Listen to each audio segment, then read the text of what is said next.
श्री ओम श्री ओम श्री ओम। श्री कपिल जी ने बताया मुमुक्ष पुरुष को मरण आदि से भय, दीनता अथवा मोह नहीं होना चाहिए।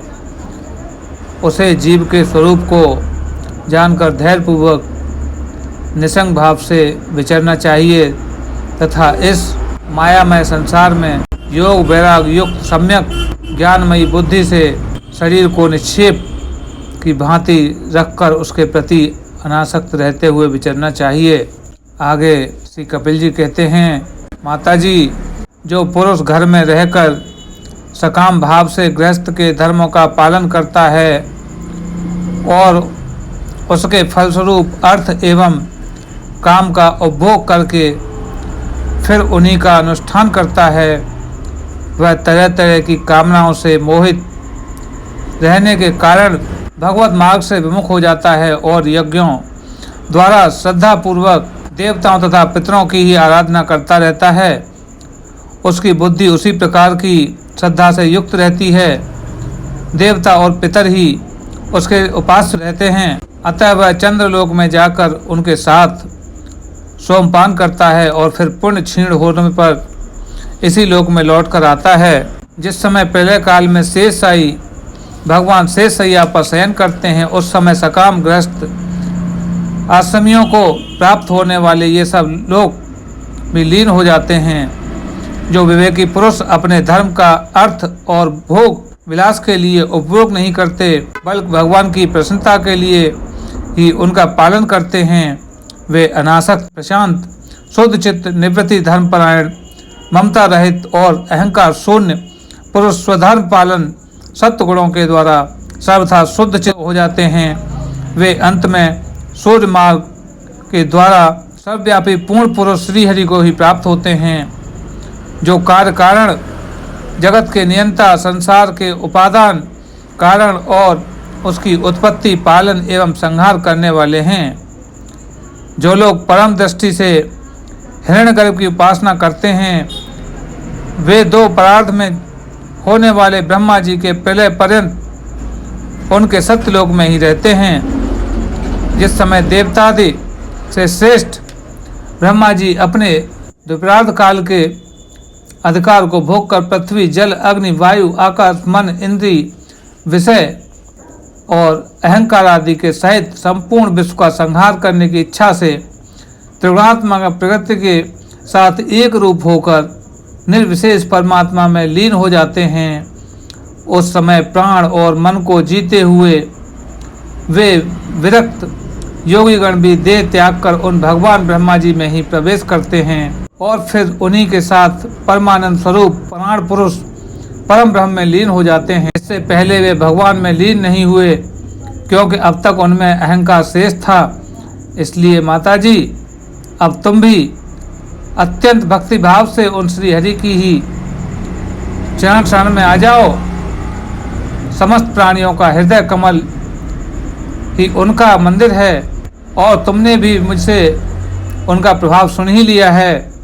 वेद गर्भ ब्रह्मा जी जो समस्त स्थावर जंगम प्राणियों के आदि कारण हैं, मरीचि आदि ऋषियों, योगेश्वरों, संकादिकों तथा योग प्रवर्तक सिद्धों के सहित निष्काम कर्म के द्वारा आदि पुरुष से सतगुण ब्रह्मा को प्राप्त होकर भी भेद दृष्टि और तत्वाभिमान के कारण भगवत इच्छा से जब शव काल उपस्थित होता है, तब काल रूप ईश्वर की प्रेरणा से गुणों में मोक्ष होने पर फिर पूर्वतः प्रकट हो जाते हैं। इसी प्रकार पूर्वोक्त ऋषिगण भी अपने अपने कर्मानुसार ब्रह्मलोक के ऐश्वर्य को भोग कर भगवत इच्छा से गुणों में मोक्ष होने पर पुनः श्लोक में आ जाते हैं। जितना चित्त श्लोक में आसक्त है और जो कर्मों में श्रद्धा रखते हैं, वे वेद में कहे हुए काम और नित्य कर्मों का सांगोपांग अनुष्ठान करने में ही लगे रहते हैं। उनकी बुद्धि रजोगुण की अधिकता के कारण कुंठित हो रहती है, हृदय में कामनाओं का जाल फैला रहता है और इंद्रियां उनके बस में नहीं होती, बस अपने घरों में ही आसक्त होकर वे नित्य प्रति पितरों की पूजा में लगे रहते हैं। ये लोग अर्थ, धर्म और काम के ही परायण होते हैं। इसलिए जिनके महान पराक्रम अत्यंत कीर्तनीय हैं, उन भवभयहारी श्री मधुसूदन भगवान की कथा वार्ताओं से तो ये विमुख ही रहते हैं। हाय विष्ठा भोजी शूकर कुकर आदि जीवों के विष्ठा चाहने के समान जो मनुष्य भगवत कथामृत को छोड़कर निंदित विषय वार्ताओं को सुनते हैं, वे तो अवश्य ही विधाता के मारे हुए हैं। उनका बड़ा ही मंदभाग्य है। गर्भाधान से लेकर अंत्येष्टि तक सब संस्कारों में विधि पूर्वक करने वाले ये सकाम कर्म सूर्य से दक्षिण की ओर प्रत्यान या धूम मार्ग से पिक्षीश्वर अर्यमा के लोक में जाते हैं और फिर अपनी ही संतति के बस में उत्पन्न होते हैं। माताजी पितृलोक के भोग लेने पर जब पुण्य क्षीण हो जाते हैं, तब देवता लोग उन्हें वहाँ के ऐश्वर्य से चुक्त कर देते हैं और फिर उन्हें विवश होकर तुरंत ही इस लोक में गिरना पड़ता है। इसलिए माताजी जिनके चरण कमल सदा भजने योग्य हैं, उन भगवान का तुम उन्हीं के गुणों का आश्रय लेने वाली भक्ति के द्वारा सब प्रकार से मन, वाणी और शरीर से भजन करो। भगवान वासुदेव के प्रति किया हुआ भक्ति योग तुरंत ही संसार से वैराग्य ब्रह्म साक्षात्कार रूप ज्ञान की प्राप्ति करा देता है। वस्तुतः सभी विषय भगवत रूप होने के कारण समान हैं। अतः जब इंद्रियों की वृत्तियों के द्वारा भी भगवान का चित्त उनमें प्रिय अप्रिय विषमता का अनुभव नहीं करता, सर्वत्र भगवान का ही दर्शन करता है, उस समय वह संग्रहित सब में समान रूप से स्थिर, त्याग और ग्रहण करने योग्य, दोष और गुणों से रहित, अपनी महिमा में आरूढ़ अपने आत्मा का ब्रह्म रूप से साक्षात्कार करता है। वही ज्ञान स्वरूप है, वही परम ब्रह्म है, वही परमात्मा है, वही ईश्वर है, वही पुरुष है, वही एक भगवान स्वयं जीव शरीर विषय इंद्रियों आदि अनेक रूपों में प्रतीत होता है। संपूर्ण संसार में आसक्ति का अभाव हो जाना, बस यही योगियों के सब प्रकार के योग साधना का एकमात्र अभिष्ट फल है। ब्रह्म एक है, ज्ञान स्वरूप और निर्गुण है, तो भी वह बाह्य वृत्तियों वाली इंद्रियों के द्वारा भ्रांतिवश शब्दादि धर्मों वाले विभिन्न पदार्थों के रूप में भास रहता है।